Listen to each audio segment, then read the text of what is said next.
할렐루야. 아멘.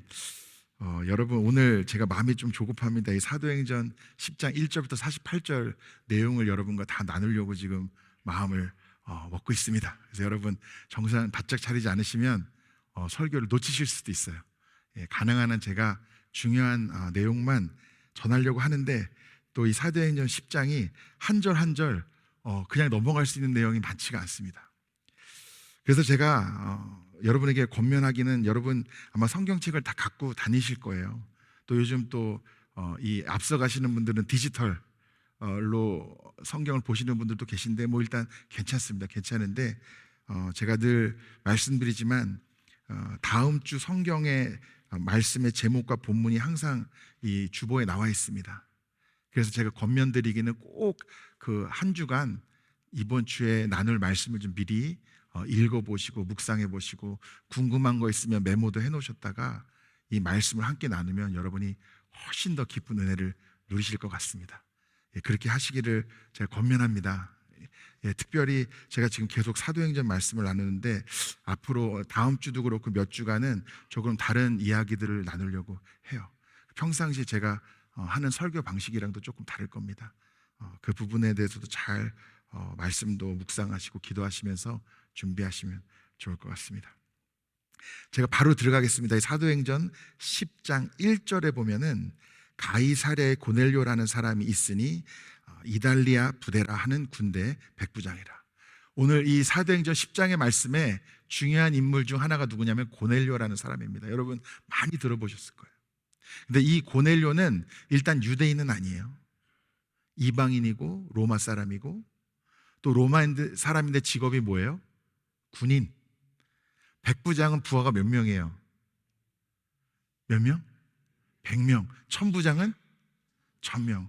저는 어려운 걸 안 물어봅니다. 쉬운 것만. 제가 질문했을 때 이게 답일 것 같으면 그게 답인 거예요. 이 고넬료는 백부장으로서 사실은 이 당시에 로마 시민이고, 백부장이면은 사회에서 누가 무시할 만한 그런 위치에 있는 사람은 절대로 아니에요. 그리고 여러분이 기억하셔야 될 게, 이 로마 군인들은 유대인들을 핍박하던 사람들이에요. 예수님을 누가 십자가에 못 박았습니까? 로마 군인들이 못 박았잖아요. 그러니까 보통 로마 사람이고 백부장이고 군인이면은 유대인들과 잘 지낼 이유도 없고 유대인들이 좋아할 만한 사람이 절대 아니라는 거예요. 근데 이 고넬료는 조금 달랐습니다. 2절에 보면 그는 경건하여 온 집안과 더불어 하나님을 경외하며 백성을 많이 구제하고 하나님께 항상 기도하니. 그는 하나님을 경외했고 구제도 많이 했고 기도도 많이 하는 사람이었어요. 그렇기 때문에 구제도 많이 했기 때문에 유대인들 사이에도 평판이 좋은 사람이었습니다. 근데 여기 하나님을 경외하며 이런 표현이 나오는데, 이 사람은 하나님을 경외하는 사람이었구나, 하나님을 두려워하는 사람이었구나, 이렇게 이해하는 것도 맞는데, 이 하나님을 경외한다는 것은 조금 구체적인 의미가 있습니다. 경외라는 것은 두려워한다 그런 뜻이잖아요. 그러니까 영어로 하면 fear이잖아요. 그렇죠? 그러니까 하나님을 경외하는 사람들 어떤 사람이었냐? 이방인 중에도 유대인들의 신앙에 관심이 많아서 유대인들의 전통, 여호와 하나님을 예배하고 그 말씀, 그리고 그 영적인 생활에 심취해 있는 사람들이 있었어요. 근데 이 사람들은 그러나 유대인들과 구별되는 아주 중요한 몇 가지 다른 점이 있었는데, 유대인들이 굉장히 중요하게 여기는 할례를 안 받은 사람들이었고, 그 다음에 그 외에 식생활, 의식주, 직업 이런 부분에서도 유대인들의 전통을 따르지 않는 사람들. 근데 이런 사람들을 뭐라고 불렀냐면 영어로 God-fearer, 하나님을 두려워하는 사람들, 하나님을 경외하는 사람들을 이 사람은 하나님을 경외했다, 이런 의미만 있는 게 아니라 이 당시에 이런 표현으로 규정되는 그런 사람들이 많이 존재했다는 걸 사도행전에 10장에도 나오고 13장, 17장, 18장 앞으로 하나님을 경외하는 사람이라는 표현이 계속 나오는데, 이 당시에 이방인 중에 이 유대인의 신앙에 관심이 있어서 그것을 행하며 할례는 받지는 않았지만 안 하는 것들도 있었기 때문에 분명히 이방인으로 구분이 되었지만 이렇게 하나님을 믿고 영적인 생활, 이 기도 생활, 신앙 생활을 하는 사람들이 있었구나. 그리고 그 중에 한 명이 누구였다고요? 이 고넬료라는 사람이었다는 겁니다. 근데 3절에 보면 하루는 제 9시쯤, 9시면 몇 시예요? 9시. 쉽죠? 9시. 9시에 환상 중에 이 9시에 고넬료가 환상을 받습니다. 환상은 뭐예요? 환상은 확실한 건 뭐냐면 꿈은 아니에요. 꿈은 뭐냐면 잠들었을 때 경험하는 게 꿈이잖아요. 환상이라 하면은 꿈에서 볼 법한 뭔가를 내가 봤는데 그게 잠들어 있는 상태가 아니라 깨어 있는 상태에서 본 게 환상입니다. 그렇죠? 자, 이 환상을 오늘 고넬료도 환상을 보고 베드로도 환상을 보는데 환상을 이런 체험을 하는 사람들 공통점이 뭐냐? 뭐 하는 사람들이겠습니까? 날마다 기도하는 사람들. 자, 이 3절에는 그냥 굿이라고 나오는데 나중에 오늘 이 10장 뒤쪽에 보면은 고넬료가 자기 입으로 얘기해요. 9시쯤에 기도하고 있는데 환상을 보여주셨다고. 기도하는 중에 환상을 보여주시면서 하나님의 사자, 천사가 나타나서 고넬료에게 말을 합니다. 고넬료가 일단 천사가 나타나니까 어땠어요? 두려웠습니다. 4절에 고넬료가 주목하여 보고 두려워 이르되 주여 무슨 일이니까? 천사가 이르되 내 기도와 구제가 하나님 앞에 상달되어 기억하신 바 되었으니 그 기도가 그리고 구제 뭡니까? 그 신앙의 행함이 하나님께 인정받아서 지금 이런 일이 일어나고 있는 것이죠. 내가 지금 사람들을 요빠에 보내어 베드로라는 시몬을 청하라. 그 이야기를 듣자마자 이 고넬료는 자기 하인 둘 그리고 부하 한 명을 바로 요빠에 이 베드로를 만나기 위해서 보냅니다. 자, 이 고넬료의 부하면 직업이 뭐예요? 군인. 그러니까 무슨 얘기냐면 군인 병사 한 명하고 하인 둘을 지금 보낸 거예요. 자, 이 상태에서 이들이 이제 요빠에 다가갈 때쯤 또 베드로도 옥상에서 뭘 하고 있었게요? 기도하고 있었습니다. 기도하면은 하나님이 뭘 보여주신다고요? 환상을 또 보여주시는데 이 뭘 보냐 무슨 보자기 같은 거에 온갖 짐승과 새들이 가득한데 그게 하늘에서 이렇게 내려오는 거예요. 그래서 하나님이 뭐라고 말씀하시냐면은 오늘 13절에 일어나 잡아먹어라. 베드로야 일어나 잡아먹어라. 이게 잡아먹어라 이러면 안 와닿는데 영어 성경에는 뭐라고 나오냐면은 kill and eat. 무슨 얘기? 일단은 잡아먹으려면 어떻게 돼요? 죽여야 되잖아요. 그러니까 온갖 짐승과 새들이 그 안에 가득한데 그거를 일단 죽여가지고 먹으라는 거예요. 근데 베드로가 14절에 대답합니다. 주여 그럴 수 없나이다. 베드로가 왜 그럴 수 없다고 했을까요? 어떤 짐승인지 구체적으로 안 나오지만 이게 어떤 상황이냐면 분명히 유대인들이 건드리거나 먹어서 안 되는 짐승들이 있어요. 유대인들이 돼지 먹을 수 있습니까? 없습니까? 랍스터 먹을 수 있습니까? 없습니까? 없어요. 제가 미국에서 살면서 이 미국적인 거 이러면은 as American as 뭐라 그래요? 애플 파이 그러잖아요. 근데 제가 깨달은 게 뭐냐면 미국 사람들이 애플 파이보다 훨씬 더 사랑하는 음식이 있는데 그게 뭐냐면 베이컨이에요. 베이컨을 안 좋아한다고 하거나 안 먹어봤다고 하면 난 너랑 상종하지 않겠다 이렇게 말하는 사람들이 있더라고요.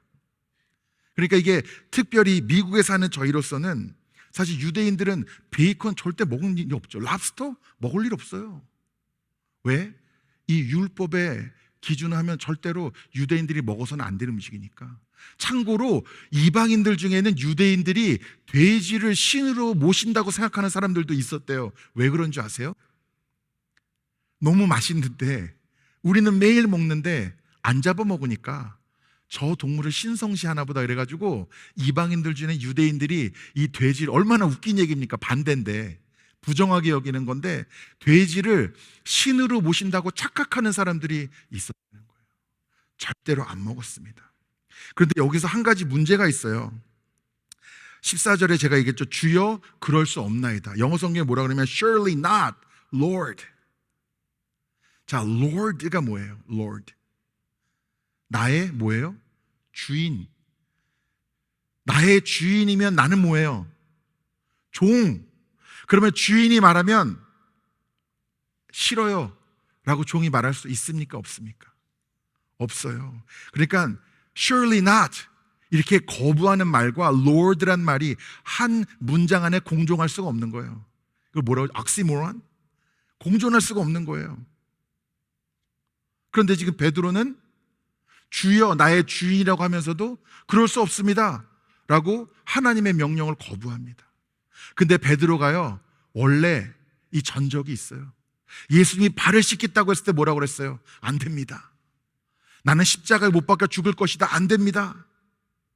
원래부터도 예수님이 말하면 싫습니다. 안 됩니다. 이 밥 먹듯이 하던 사람이 베드로예요.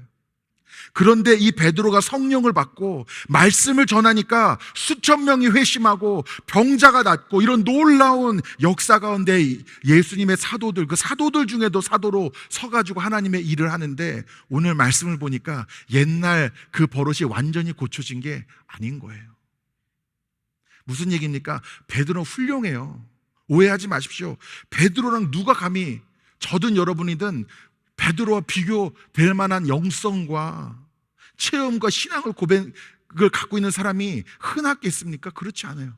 그런데도 베드로도 여전히 지금 현재 진행형이에요. 여전히 오늘도 새롭게 받을 은혜가 있고 내가 내려놓지 못한 것이 있고 내가 회개하지 않은 것이 있고 순종하지 못하는 것이 있는 거예요. 우리는 늘 세상을 바라보며 저와 여러분은 이미 변화됐고 이미 회개했고 구원받았고 변해야 될 것은 세상이라고 우리는 생각하고 살지만 여전히 저와 여러분도 하나님의 계획과 섭리 가운데 변할 것이 있고 새로워질 것이 있음을 여러분 분명히 깨달으시기를 축복합니다.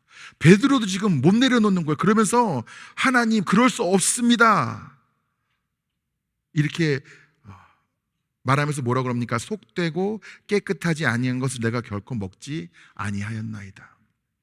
무슨 얘기냐면 지금까지 나는 단 한 번도 이 유대인으로서 부정한 음식을 먹어본 적이 한 번도 없다는 거예요. 자기 철저하게 지켰다는 얘기입니다. 그런데 15절에 뭐라고 하십니까? 하나님께서 깨끗하게 하신 것을 내가 속되다 하지 말라. 하나님께서 깨끗하게 하신 것을 내가 속되다 하지 말라. 원래 세상 모든 것이 다 깨끗하다는 의미가 아닙니다. 세상에 더러운 게 얼마나 많아요. 그리고 사람의 마음만큼 더러운 게 어디 있습니까? 저와 여러분도 예수님 만날 때 그 빛 가운데 우리의 더러운 게 드러나니까 우리가 얼마나 죄인인지 깨닫고 고백하는 것이 우리의 구원의 체험이잖아요. 그런데 여러분에게 묻겠습니다. 그 주님 예수 그리스도께서 십자가에 못 박혀 죽으심으로 그 피가 흘려짐으로 그 보혈의 능력으로 깨끗하게 하지 못할 것이 있습니까? 없습니다. 유대 정통에서 부정하게 보던 것들도 주님이 깨끗하게 하시면 깨끗하게 하지 못할 것이 아무것도 없다는 거예요. 그런데 이 베드로는 제법 아주 신실하게 이 유대 정통을 지켜오던 사람이에요. 지금까지 이런 부정한 음식을 먹을 생각조차 한 번도 안 했던 사람이에요. 분명히 주님께서 하나님께서 깨끗하게 하신 것을 내가 속되다 하지 말라 이렇게 얘기하는데도 계속 베드로가 받아들이지 못하는 거예요. 그래서 이 똑같은 환상과 이야기를 몇 번을 보여주십니까? 16절에 이런 일이 3번 있은 후에 3번 반복됐다는 건 무슨 의미입니까? 2가지 의미가 있는데 첫 번째, 뭐든지 반복이 되면요 중요한 거예요. 비슷한 말씀이 계속 나오면은 어떤 거라고요? 중요한 거예요. 비슷한 설교를 제가 계속하면은 그 설교가 중요한 거예요. 또 한 가지 중요한 거 말고 또 한 가지 뭐냐? 베드로의 마음이 그만큼 강팍하여서 한 번 얘기해서는 지금 베드로가 귀 기울이질 않는 거예요. 이 굳어진 것을 부드럽게 하고 꺾어버리고 허물고 무너뜨리고 변화시키는 데는 하나님이 이렇게 환상을 보여주시는데도 매일 기도하는 사람인데도 사람이 변하는 게 이렇게 쉬운 게 아닌 거라는 겁니다. 그런데도 오늘 말씀에서 베드로를 변화시켜야 하는 것이 분명한 하나님의 뜻이고 의지였다는 것을 우리가 보게 되는 것이죠. 그리고 오늘 말씀 속에서 여러분이 모든 걸 다 잊으신다고 해도 꼭 오늘 마음속에 여러분 스스로에게 질문하셔야 될 것이 있다면, 그럼 오늘 나에게 있어 하나님이 변화시키기를 원하시는 것이 무엇인가? 베드로조차도 이렇게 하나님이 여전히 다루시고 만지시고 변화시키실 여지가 있었는데 저와 여러분이 없겠습니까? 여러분 오해하지 마십시오. 여전히 신앙이 성장할 여지가 있고 변할 것이 있고 내려놓을 것이 있다, 이렇게 누군가에게 얘기할 때 그분의 신앙을 폄하하는 건 절대 아닙니다. 절대 아니에요. 수십 년간 신앙생활하면서 여러분이 하셨던 체험, 여러분이 받았던 은혜, 여러분이 알고 있는 성경의 지식, 여러분이 행하였던 수많은 순종, 그런 것들의 의미를 퇴색시키려고 이런 말씀 드리는 것은 절대로 아닙니다. 그러나 사람의 기준으로 봤을 때 아무리 훌륭한 신앙과 믿음을 갖고 있을지라도 하나님이 보시기에는 여전히 더 잘할 여지가 있는 거예요. 여전히 오늘도 변화시킬 것이 있으시고 새롭게 하실 것이 있으시고 새로운 깨달음도 주실 것이 있으시고 그 변화를 통해 새롭게 사용하실, 새롭게 맡겨주실 사명도 있으실 수 있다는 겁니다. 근데 어찌 보면 신앙생활을 오래 한 사람이면 사람일수록, 직분이 높은 사람이면 사람일수록 멀리 볼 필요도 없어요. 목사도 더 그래요. 목사가 변하기가 힘든 거예요. 근데 오늘 말씀을 통해 저 자신에게도 도전합니다. 내가 과연 굳어져서 내려놓지 못하고 깨트리지 못하고 변하지 못하는 것이 무엇인가? 주님은 3번이나 말씀을 하시고 그리고 그것을 서서히 이 베드로에게 깨달아가게 하시는 것이죠. 그리고 베드로가 이 반복되는 환상 속에서 이것이 무슨 뜻인가 의해하며 이것을 조금씩 소화해 갈 때쯤 이 고넬료가 보낸 병사와 2 하인이 도착하게 됩니다. 그래서 베드로를 찾아요. 제가 오늘 말씀을 보니까 이 베드로가 이 사람들을 직접 만날 때까지는 이 사람들이 이방인이라는 사실을 알았을 거라고 생각할 만한 이유가 전혀 없습니다. 무슨 얘기냐면 아마 보자마자 이방인인 걸 알았을 텐데 적지 않게 놀랐을 거예요. 이 이방인들을 만나고 이방인들을 말합니다. 백부장 고넬료가 의인이고 하나님을 경외하는 사람인데 22절에 여기 또 나오죠. 하나님을 경외하는 사람, God-fearer. 이런 사람 중에 한 명이었는데 유대인 온 족속이 칭찬하고, 왜 칭찬하겠어요? 그렇게 기도 생활도 열심히 하지만 구제를 열심히 했대잖아요. 어려운 사람들을 돕는데 그 중에는 유대인들도 있었던 겁니다. 이렇게 존경을 받는 그 사람이 보냈다고 얘기를 하는 거예요. 근데 23절에 놀라운 일이 납니다. 베드로가 불러들여 유숙하게 하니라. 베드로가 불러들어 유숙하게 하니라, 이게 무슨 뜻입니까? 베드로가 데리고 들어와서 손님으로 맞았다는 거예요. 여러분, 유대인들이 이방인을 자기 집에 들일 수 있습니까? 없습니까? 없어요. 말도 섞으면 안 돼요. 이 당시에 유대인과 이방인의 관계는요, 유대인들은 이방인을 인간으로도 안 봤어요. 그렇다고 해서 뭐 이방인들은 유대인들을 잘해줬냐? 당연히 그러지 않았어요. 그냥 서로 인간 취급 안 하던 그런 시대예요. 유대 전통을 철저히 지키면 지킬수록 이렇게 하나님의 율법이 그 많은 음식들이나 먹고 부정한 삶을 밥 먹듯이 매일 사는 이 이방인들과 가까이 하고 접촉하는 것이 유대인들로서는 절대 상상 못할 일인 겁니다. 무슨 말인지 이해가 되시죠? 근데 이 환상 중에 이게 뭔 소린가? 근데 반복되면서 뭔가 깨닫고 감동을 받았던 이 베드로가 딱 보면 누가 봐도 한 사람은 군인이고 나머지 2명도 이방인인데 이 사람들을 그 집에 들여서 손님으로 맞이했다는 겁니다. 이거 자체가 얼마나 놀라운 기적인 줄 아십니까? 얼마나 여기 큰 의미가 있는 줄 아세요? 이때까지만 해도 스데반의 순교를 통해 사방에 퍼졌던 유대인들은 유대인들에게만 전도한 거예요.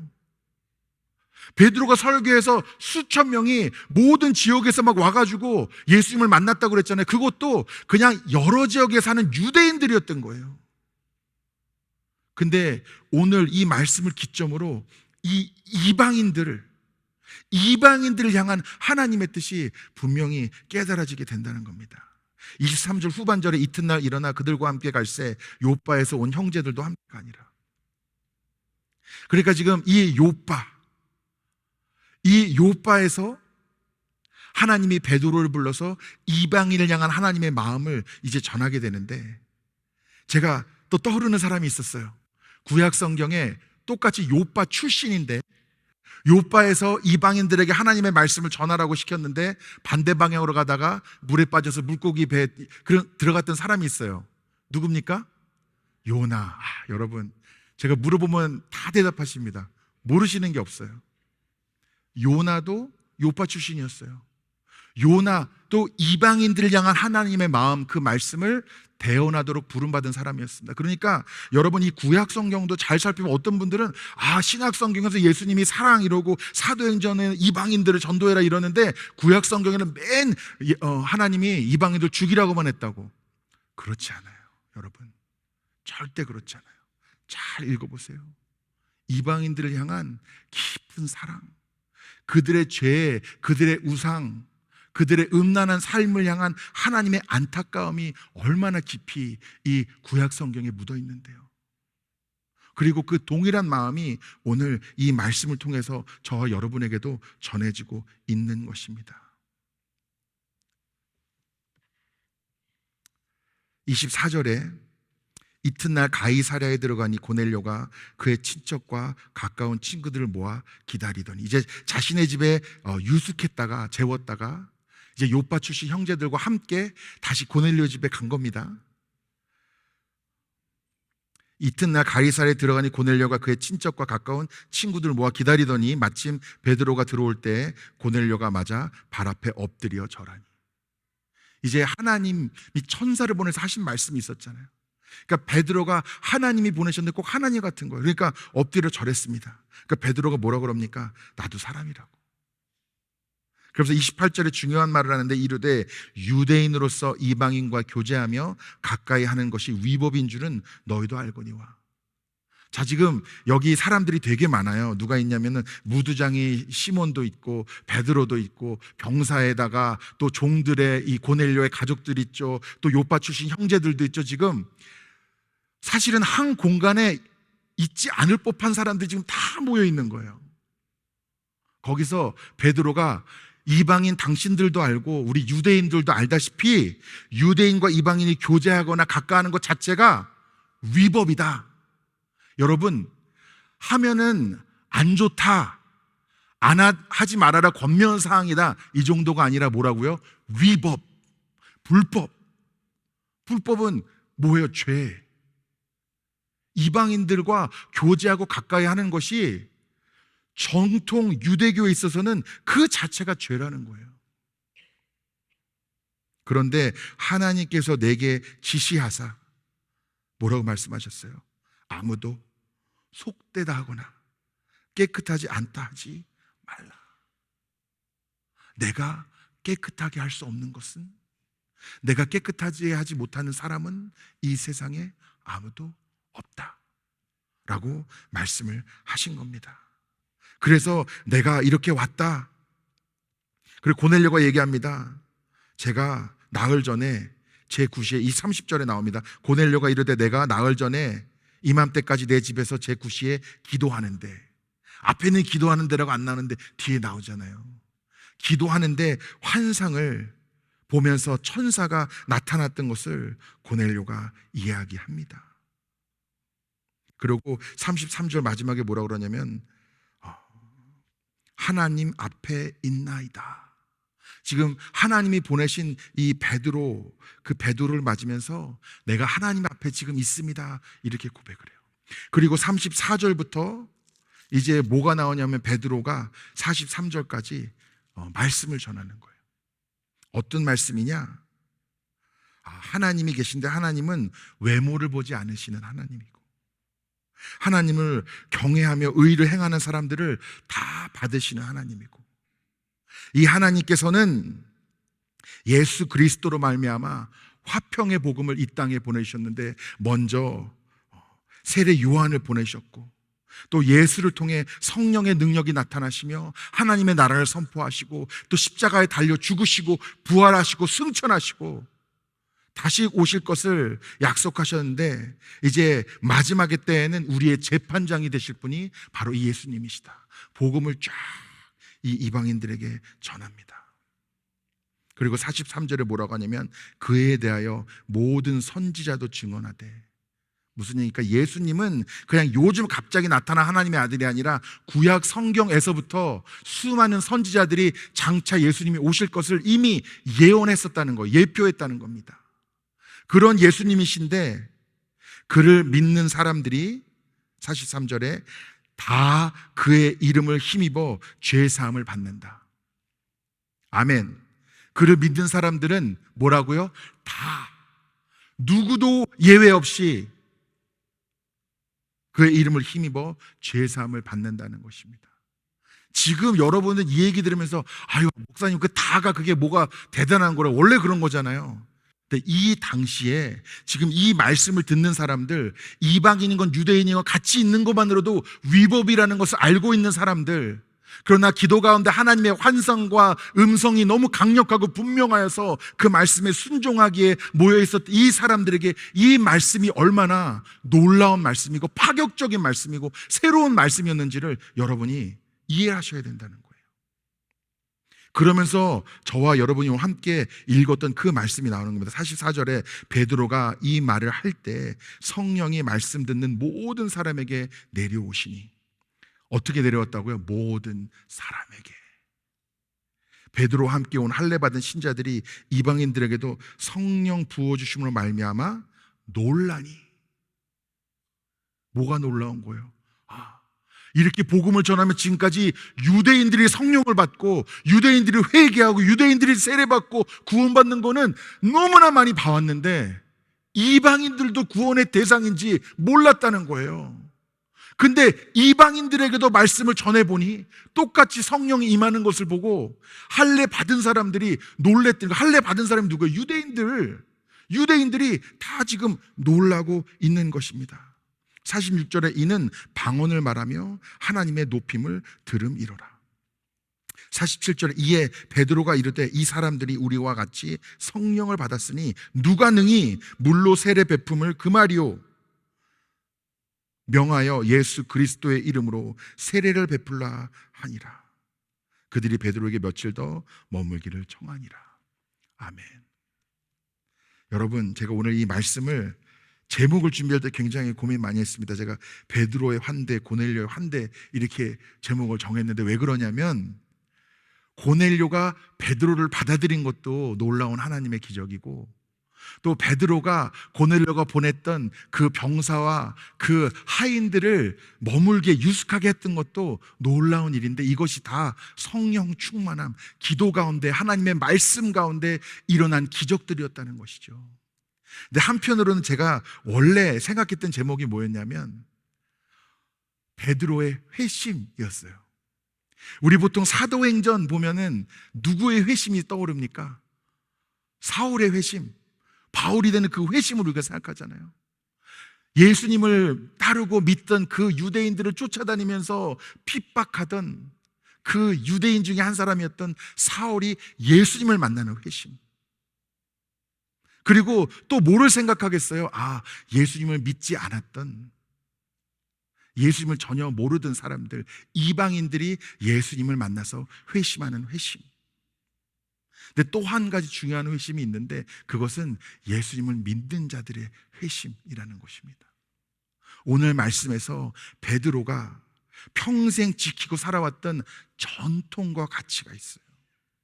그리고 오늘 살아계신 하나님께서 나에게 분명하게 주신 계시와 말씀이 있어요. 그 가운데서 나는 어떤 것을 우선순위로 삼고 어떤 것을 내가 지킬지를 분별하고 결단하는 과정이 이 베드로에 있고, 오늘 이 말씀을 통해서 저와 여러분이 깨달아야 될 것은, 오늘 이 말씀에서 그렇게 3번이나 말씀하시고 그럴 수 없습니다라고 거부하는 베드로에게 권면하사 그 베드로를 변화시키는 이 하나님의 놀라운 은혜와 베드로의 회심이 없다면 이 이후에 장차 이방인들을 향해 땅끝까지 이 복음이 전하여지기를 소망하는 하나님의 뜻이 결코 실행되고 이루어질 수 없었다는 것입니다. 그러면 이 말씀이 이방인들에게 복음을 전하는 것이 지극히 당연하게 여겨지는 오늘 저와 여러분에게는 무엇을 의미하는 말씀입니까? 그것은요, 저와 여러분도 여전히 베드로와 같이 변해야 하고 새로워져야 하고 오늘 어제보다 더 깊은 영성과 신앙으로 우뚝 서야 한다는 것을 말씀하고 있는 것입니다. 여러분, 제가 요즘 계속 저뿐만 아니라 많은 분들이 우리 아틀란타 한인교회 부흥을 위해서 기도하고 있습니다. 여러분도 기도하고 계시죠? 아멘입니까? 여러분, 어떤 부흥을 기도하고 계십니까? 빈자리가 한 자리도 남지 않도록 가득가득 채워주세요, 이렇게 기도하십니까?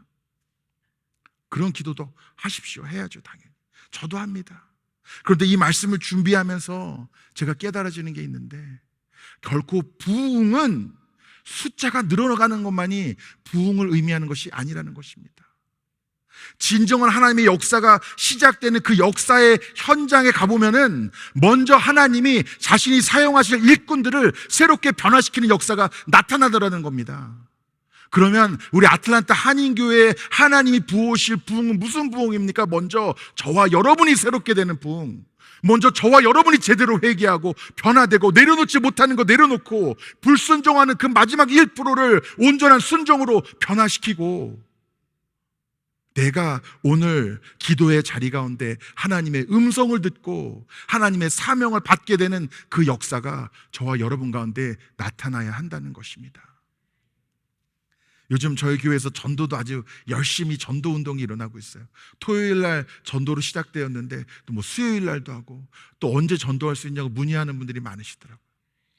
또 혹자들은 그 전도 효율적이지도 않고 별 효과 없는데 더 효과적으로 할 수 있는 방법을 모색해보자, 이렇게 말씀하시는 분도 있고, 또 전도를 나가면은 또 어떤 다른 교회 다니시는 분인데 이거 너무한 거 아니냐고, 큰 교회가 전도까지 하냐고, 거기는 원래 성도들도 많을 텐데, 뭐 그런 분도 있으시더라고요. 여러분, 전도는요, 효율로 하는 게 아닙니다. 우리가 효율이라는 함정에 빠져버리면요, 그 함정이 무슨 함정이냐면 하나님이 일하시는 영역은 생각 안 하고 우리의 노력과 능력으로 하는 것만 우리는 고민하는 거예요. 이 세상에 하나님이 깨끗게 하실 수 없는 사람이 있습니까? 이 세상에 하나님이 구원하기를 원치 않으시는 분이 있으십니까? 우리가 복음을 전했을 때, 여러분, 그거 사실은 효율적이지 않아요. 뭐 이렇게 마트에 가가지고 한인마트 앞에 가서 전도하면은 뭐 한국 사람만 거기 지나갑니까? 인종은 인종대로 다 지나가죠. 한국 사람인 줄 알면 중국어로 대답하고 일어로 대답하고 베트남어로 대답하고, 그렇다고 모든 언어를 다 넣을 수도 없고 여러 가지 넣을 수도 있겠지만 한계가 있잖아요. 뭐 중국어, 일어, 뭐 스페인어, 여러분 유창하신 분들도 계시겠지만 몇 마디 못 하시는 분들도 많잖아요. 기껏해야 예수님은 당신을 사랑하십니다, 예수 믿으세요. 그거 한다고 뭐가 달라질까? 누가 진짜 구원받을까? 누가 변화받을까? 소용이 없다, 효과가 없다고 생각하는 거는, 그것은 철저히 사람의 영역만 고민하는 거고, 하나님이 일하시는 영역을 생각하면 나의 무능함과 어리석음을 통해서도 하나님은 놀라운 일들을 행하실 수 있는 것이죠. 여러분, 그렇게 믿으십니까? 하나님은 오늘도 우리에게 베드로에게 말씀하신 것 같이 동일하게 도전하고 계세요. 그럴 수 없습니다 라고 불순종의 길을 걷는 저와 여러분에게 왜 그렇게 해야 되는지 인내하시며 반복적으로 말씀하시고, 내가 내려놓을 것을 내려놓고 회개할 것을 회개하고, 나는 먼저 너를 변화시키고 너를 새롭게 하여 이 세상을 변화시키겠다고 오늘도 저와 여러분에게 도전하고 계신 것이죠. 어찌 보면은 저와 여러분은 날마다 기도하면서 주님, 이 악하고 더럽고 음란한 세상을 변화시키 주십시오라고 우리가 기도하고 있지만 정작 주님은 먼저 너부터 변화시켜야 된다. 그게 먼저다. 라고 오늘 저와 여러분에게 말씀하고 계신 것 아니겠습니까? 여러분, 자신에게 오늘 기도하시는 가운데 질문하시기 바랍니다. 내가 아직 내려놓지 못한 것, 하나님 앞에. 내가 아직 순종하지 못한 것, 내가 이 정도면 됐지 않습니까? 하나님 하면서 끝까지 움켜쥐고 있는 것이 무엇인지, 그리고 오늘 나를 어떻게 변화시키셔서 어떤 사명을 나에게 맡기기를 주님이 원하시는지, 주님의 그 마음이 여러분 가운데 품어지시기를 간절히 축원합니다. 저와 여러분의 변화를 통해 주님은 이 교회, 우리 아틀란타 한인교회에도 놀라운 부흥의 역사를 나타내시고, 이 벽을 다 뛰어넘어 이 지역과 세상 땅끝까지 주님의 거룩함과 선함을 드러내고, 그 어떤 것도 깨끗게 하실 수 있는 그 놀라운 은혜와 능력이 저와 여러분을 통해 이 땅 가운데 드러나게 될 줄 믿습니다. 기도하시겠습니다. 사랑과 은혜가 풍성하신 주님, 감사합니다. 이 더러운 죄인을 깨끗하게 하시고 오늘도 새롭게 하시사 주님의 섭리 가운데 쓰임받게 하여 주심을 감사드립니다. 조금이라도 우리 안에 교만해진 마음이 있다면 다 주 앞에 내려놓게 하시고 겸손히 주님의 말씀을 들으며, 예 주님, 주의 뜻을 따르겠나이다 라고 순종의 길을 걷고 주님의 뜻을 온전히 이루어 나갈 수 있도록 축복하여 주시고 사용하여 주시옵소서. 주 예수 그리스도의 이름으로 기도드리옵나이다.